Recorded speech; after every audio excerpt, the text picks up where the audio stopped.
Hola amigos, con la lección de hoy entramos derechamente al estudio de la epístola de Pablo a los romanos. Las dos lecciones anteriores fueron temas introductorios que nos ayudarán a comprender mejor la temática de esta carta. Y el tema de esta semana es la letra A del ABC del Evangelio. Pues para comprender plenamente el Evangelio, lo primero que debemos entender es la condición del ser humano. Bienvenidos a Orientaciones para Maestros de Escuela Sabática. La lección de esta semana lleva por título La condición humana y está basada en una selección de versículos tomados de los 3 primeros capítulos del libro a los romanos, ya que por espacio y tiempo no podemos hacer una exégesis versículo por versículo. En todo caso, para tener una mayor comprensión y un panorama mucho más claro de lo que Pablo se propone enseñar, les recomiendo que inviertan un tiempo adicional y lean cuidadosamente estos 3 primeros capítulos de forma completa, pese a que en nuestro estudio solamente profundizaremos algunos versículos de ellos. Al leer la epístola a los romanos, lo primero que podemos advertir es que Pablo desde el mismo comienzo enfatiza la importancia del Evangelio.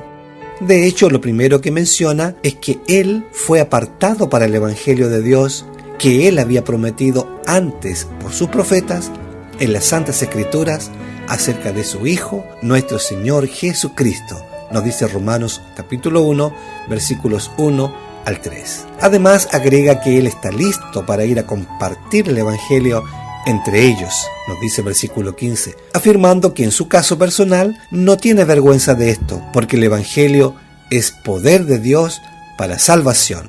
En realidad, los versículos 16 y 17 se pueden considerar como la principal tesis de toda la epístola. Es la afirmación central, donde gira todo el resto del mensaje paulino. Textualmente leemos, porque no me avergüenzo del Evangelio, porque es poder de Dios para salvación a todo aquel que cree, al judío primeramente y también al griego, porque en el Evangelio la justicia de Dios se revela por fe y para fe, como está escrito, mas el justo por la fe vivirá. Es importante resaltar que en estos 2 versículos encontramos 3 palabras que son claves para el desarrollo de toda la epístola y para entender plenamente en qué consiste el plan de salvación. Estas palabras son, número 1, Evangelio, número 2, justicia y número 3, fe. Veamos primero el concepto de Evangelio. La palabra evangelio proviene del vocablo griego euangelion, conformado por las palabras eu, que significa bien, y la palabra angelion, que significa mensaje. O sea, el término evangelio, desde el punto de vista etimológico, significa buena noticia o buen mensaje. Y en el contexto de la predicación de Pablo, significa la buena noticia de que el Mesías Jesús ha venido y que la gente puede salvarse creyendo en él. Es importante resaltar que los judíos consideraban a Pablo como apóstata. Había sido despreciado y perseguido entre los gentiles, expulsado de una y otra ciudad y, según sus propias palabras, considerado como la escoria del mundo y el desecho de todos. Pablo comprendía claramente que la predicación de la cruz era locura para los griegos y tropezadero para los judíos. Pero como estaba tan completamente convencido de la verdad del Evangelio, y él mismo había experimentado tan plenamente su bendición y poder, no solo no estaba avergonzado en nada del Evangelio, sino que aún se gloriaba en lo que era lo más desagradable para muchos, la cruz de Cristo, según Gálatas 6:14. Es por eso que proclama con toda convicción: no me avergüenzo del Evangelio, porque es poder de Dios para salvación a todo aquel que cree. Según Pablo, el Evangelio es la forma como Dios ejerce su poder para la salvación de los hombres. Porque donde quiera que el Evangelio encuentre corazones creyentes, es un poder divino por medio del cual desaparecen todos los obstáculos para la redención del hombre. Es una fuerza que cambia las vidas, que puede apoderarse de un joven que va a la deriva, que tiene una vida sin propósito, perdido, al que no le importa a dónde se dirige y no tiene ni idea de por qué vive. Y de repente se produce una transformación en su vida que le da un propósito, un motivo y un impulso para vivir una nueva vida llena de significado. Y este poder, dice Pablo, está a disposición de todos, al judío primeramente y también al griego. La otra palabra que Pablo resalta desde ya y que profundizaremos en otras lecciones es la palabra justicia, del griego dikaiosin, que se traduce por justicia o rectitud, y se refiere a la cualidad de ser justo ante Dios. Notemos que de acuerdo al texto bíblico, se trata de la justicia que viene de Dios, una justicia que Dios mismo ha provisto. Pero además, Pablo dice que en el Evangelio la justicia de Dios se revela por fe y para fe. Versículo 17. O como lo traduce la Nueva Versión Internacional, la justicia que proviene de Dios es por fe de principio a fin. Así que lo que está diciendo Pablo es que las buenas noticias son o consisten en que todos pueden ser salvos por Jesús, porque Dios tiene el poder de salvar, porque Dios puede declararnos justos y la justicia procede de Él. Aquí está la esperanza del pecador. ¿De quiénes? De todos, de judíos y de griegos. La división que Pablo plantea en sus epístolas de judíos y griegos o de judíos y gentiles era la forma judaica de acuerdo con la religión de referirse a toda la humanidad. Por otra parte, la división griega de acuerdo con la nacionalidad y la cultura era de griegos y bárbaros. Así que Pablo está enfatizando el hecho de que todos pueden ser salvos. Él dice, número 1, el Evangelio es poder de Dios para salvación a todo aquel que cree. Y refuerza esta idea al decir, número 2, al judío primeramente y también al griego.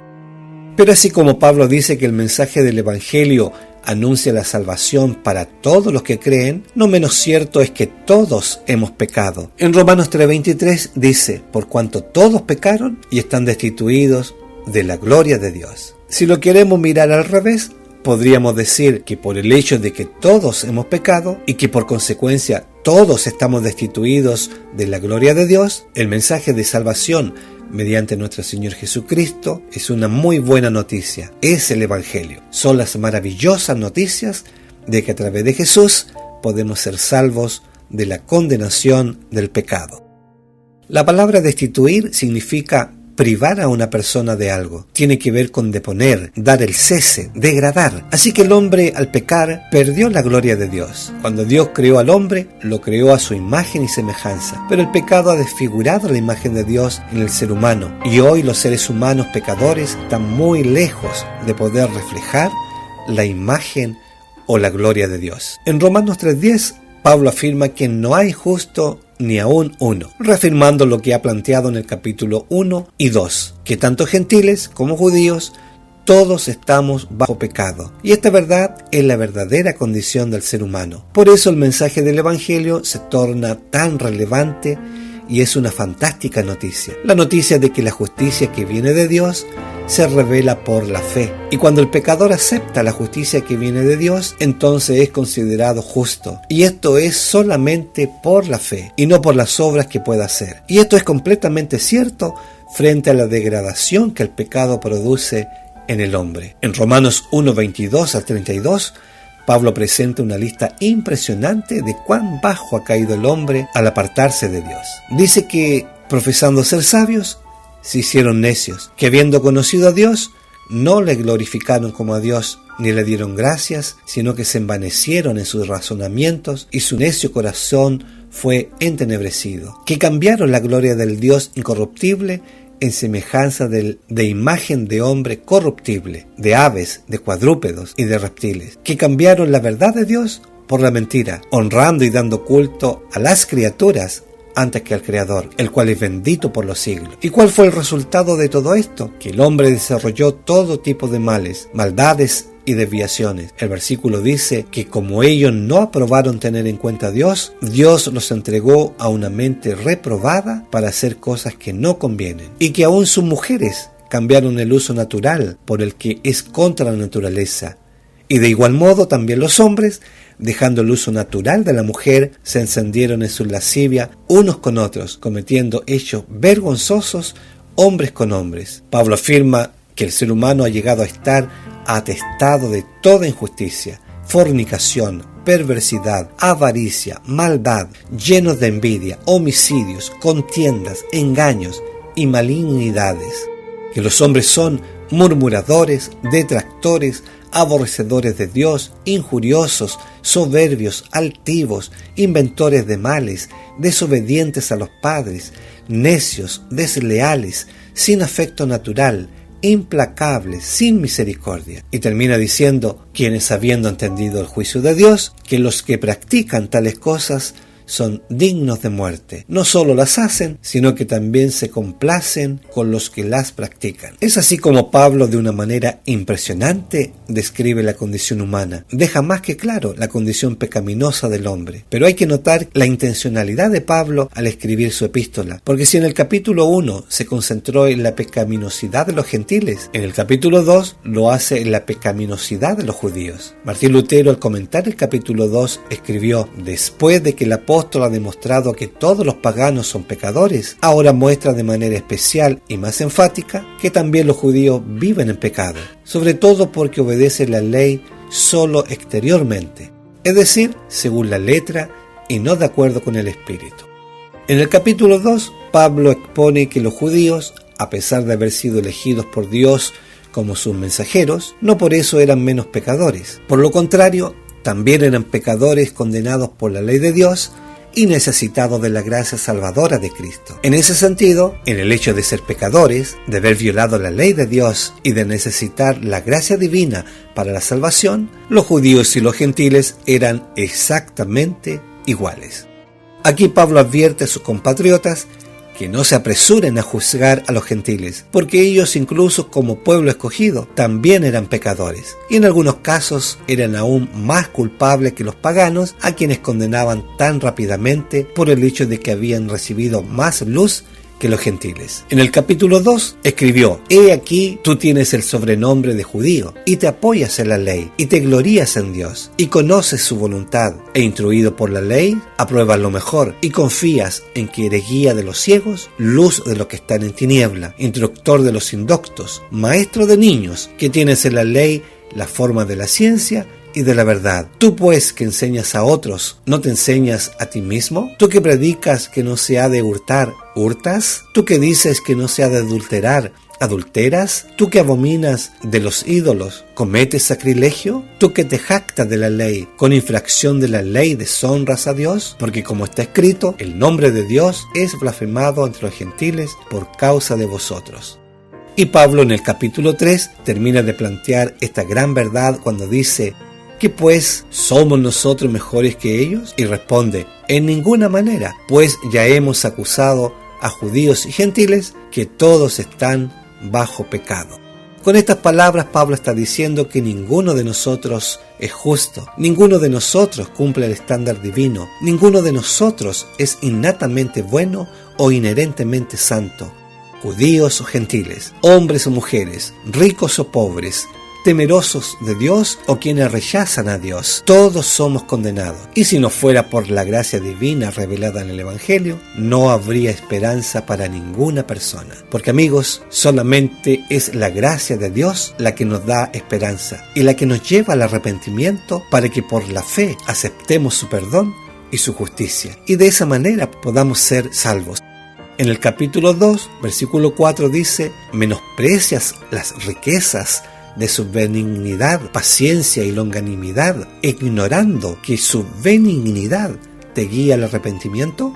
Notemos que, de acuerdo con este versículo, es la bondad de Dios la que guía a los pecadores al arrepentimiento, y Dios, que es infinitamente paciente, nos atrae mediante su amor. Sin embargo, no tenemos que olvidar que aunque el arrepentimiento es un don de Dios, también es un acto libre de albedrío, que puede responder a la obra del Espíritu Santo en nuestra vida. De modo que tenemos que estar preparados y dispuestos a recibirlo. Y esto es una decisión que solo nosotros podemos tomar personalmente.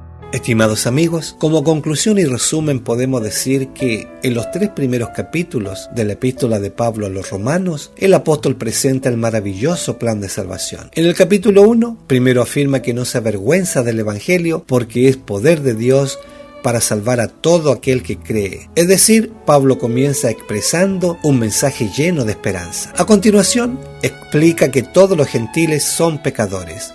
Y en el capítulo 2 también denuncia a los judíos como pecadores. Y así como primero escribió que al aceptar el Evangelio todos pueden ser salvos, ahora ha confirmado que todos son pecadores, cosa que vuelve a remarcar enfáticamente en el capítulo 3. Amigos, el objetivo de Pablo en estos primeros capítulos, a fin de que podamos entender y apreciar en qué consiste el plan de salvación, es mostrar la verdadera condición del hombre, la condición de miserables pecadores. Sin embargo, lo primero que menciona es que si aceptamos el Evangelio, podemos tener la vida eterna, pues es poder de Dios para todo aquel que cree. Eso es todo por ahora, amigos. Que Dios les bendiga y acompañe y nos ayude a comprender plenamente el mensaje de su palabra.